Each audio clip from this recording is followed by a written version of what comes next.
handiago baten pean auspotu beharko ditugunak.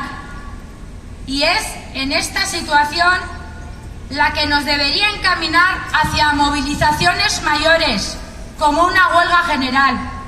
Y en LAB estamos dispuestas a empezar a hablar y trabajar por ello.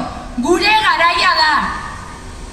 Kapitalismoari alternatiba eraikitzea mundu mailako erronka da. Baina argi dago, alternatiba hori guk elikatu behar dugula. Eta gure kasuan, hau, herri gisa abiatu behar dugu. Euskal Herritik, eskualdetik, herritik Euskal Herrira.